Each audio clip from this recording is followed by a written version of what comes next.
As-tu été déjà dans la capacité d'honorer un contrat? Oui, ça m'est arrivé une fois. Comment ça s'est passé? Mais il faut savoir que déjà à la base, quand on rencontre les mariés la première fois, le plus important, c'est d'être honnête et ouvert avec les mariés. On ne va pas, la première fois, on ne va pas seulement parler de la réussite, de la programmation, de tout ce qui va se passer en bien avec les mariés. On doit être ouvert, on doit parler même des imprévus, on doit parler des échecs. Je suis humain, il peut arriver que j'ai un problème familial, il peut arriver que j'ai un problème de santé, mais moi je travaille en équipe. Si moi je suis indisponible, celui qui viendra faire la prestation aura les mêmes informations pour les mariés. Tout, jusqu'à la couleur préférée des mariés. Il n'y aura rien qui va manquer. Toutes les musiques qu'ils auront demandées seront jouées. Donc, il ira à l'aise. Il est déjà au courant de comment je travaille, comment je vais travailler de base. Et quand il va aller sur cette base-là, après, ce sera un peu plus facile pour lui. Après, c'est clair que les mariés, s'ils ont demandé Mystical DJ et que Mystical est dans l'incapacité, c'est vrai que peu importe le DJ qu'on va mettre après, il y aura toujours un sentiment un peu, ouais, on n'a pas eu Mystical. On aurait aimé avoir Mystical.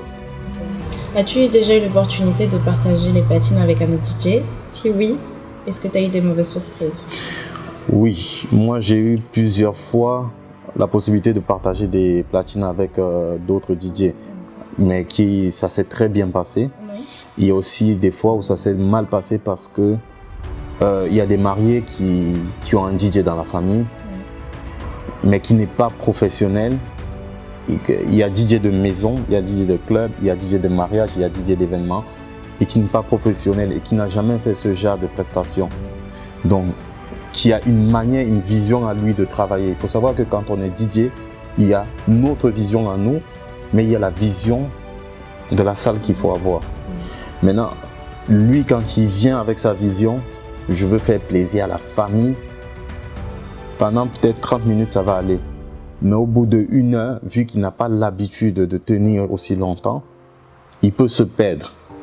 Et dès le moment où il se perd, nous, on est dans l'obligation soit de l'aiguiller va dans tel sens, soit de reprendre les platines. Et généralement, quand on reprend les platines, c'est vrai qu'il n'est jamais content parce qu'aucun DJ n'est content qu'on prenne les platines pendant qu'il est en train de mixer. Nous, on voit le ressenti de la salle, on le ressent. Donc, quand on vient prendre les platines, c'est parce qu'il y a un problème. Sinon, on est déjà payé depuis longtemps et il peut mixer même toute la soirée. Le cachet, il est déjà assuré. Okay. Acceptes-tu que les invités viennent te suggérer une musique? Est-ce que tu le prends mal, dans le sens où ça veut dire que c'est peut-être un petit peu ennuyant? Non, il ne faut pas le prendre mal. Déjà, dès la première interview, dès le premier entretien avec les mariés, c'est pour ça que quand on travaille avec les mariés, on veut connaître tout ce qu'il y a dans la salle. S'il a des amis chinois, s'il a des amis indiens, s'il a des amis, peu importe. Il est très très important. Plus on saura qui est dans la salle, plus on saura comment jouer. Et sur les bases de travail qu'on va s'échanger, je saurai qui est dans la salle. Je pourrais jouer des trucs et la personne n'aura pas besoin de venir demander parce que... Et quand tu connais ton travail, il y a aussi le côté où DJ, c'est pas seulement une affaire de je prends, je mixe. Il y a aussi après, c'est inné. Voilà, c'est inné. Soit tu l'as et quand tu mixes, tu réussis à le dégager, à le faire ressentir aux gens. Et quand tu fais ça, il n'y a pas besoin de venir te demander parce qu'on le ressent dans ta playlist. On le ressent dans ta manière de faire. On sent que lui, il est plus ouvert, ou il est très fermé, ou si lui, il est en train de raviver des souvenirs. Tout ça, ça se ressent dans ta manière de mixer. Mais s'il y a quelqu'un qui vient demander un morceau spécial, généralement, ils viennent souvent demander des morceaux qu'on a prévu de jouer après. Donc quand c'est comme ça, on sourit, on dit oui, ok, à tout à l'heure. Okay. Comment se passe-t-il si les mariés ne sont pas satisfaits? Est-ce que tu prévois des dédommagements? Oui, on prévoit des dédommagements. Dans le contrat, c'est écrit satisfait ou remboursé. Okay. Je prends ce risque. Je prends ce risque en connaissance de cause. C'est pour ça que je dis le premier rendez-vous, il est toujours important. Si le mari n'est pas satisfait, ça veut dire qu'il y a beaucoup d'informations qui n'ont pas circulé avant le jour du mariage. C'est très important.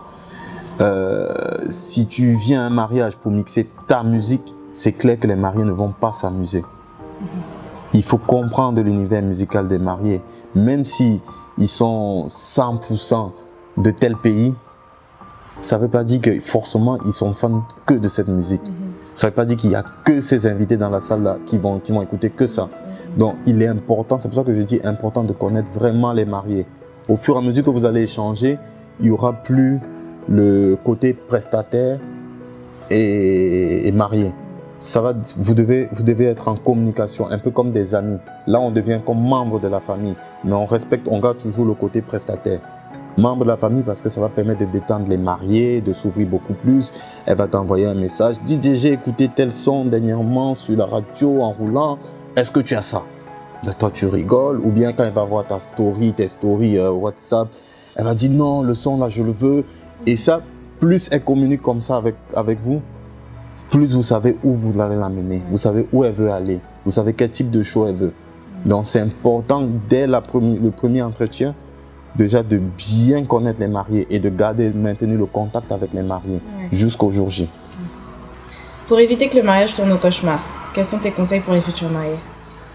Mon conseil pour les futurs mariés, comme on dit, prenez le temps de choisir le bon prestataire.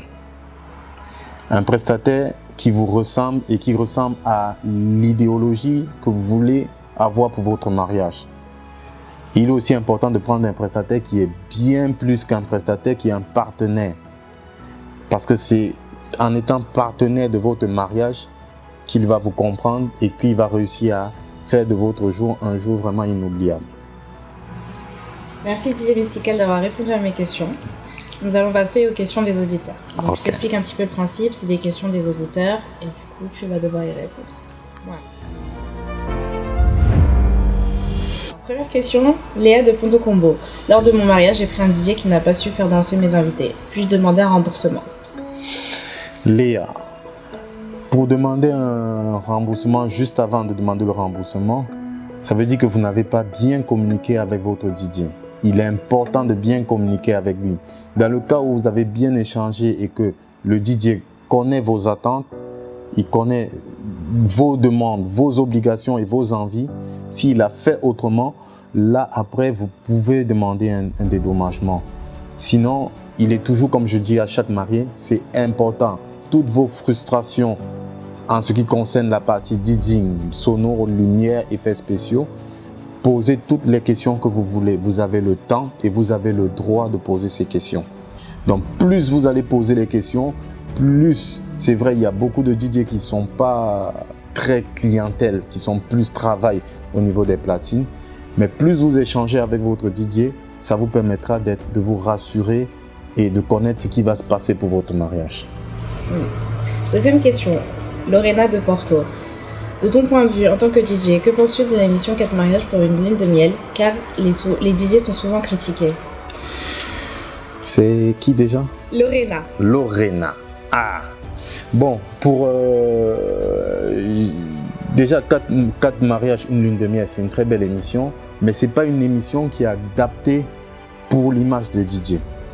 Parce qu'il faut savoir que généralement, les couples qui sont en concurrence, qui viennent à ce mariage, ne connaissent pas les accords ou les communications qui sont passées entre le DJ et les futurs mariés.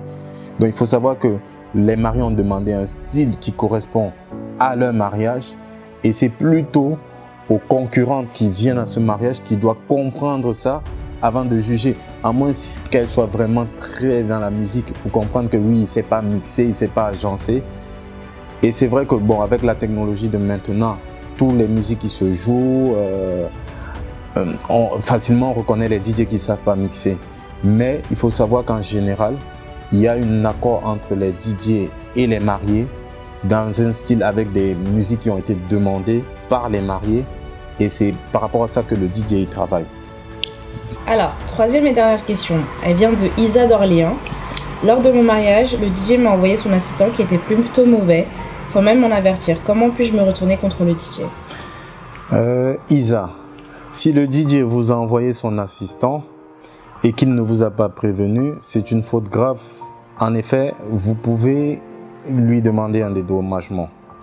Mais il est toujours important pour le DJ de prévenir les mariés qu'on travaille en équipe et que dans le cas où on est en incapacité d'assurer la prestation, qu'il y a forcément un de mon équipe ou de l'équipe du DJ qui sera là, qui assurera la prestation. Parce qu'il faut savoir que le DJ qui doit venir remplacer un DJ, il doit avoir les mêmes informations au mot près, à la virgule près qu'il a eu avec les mariés.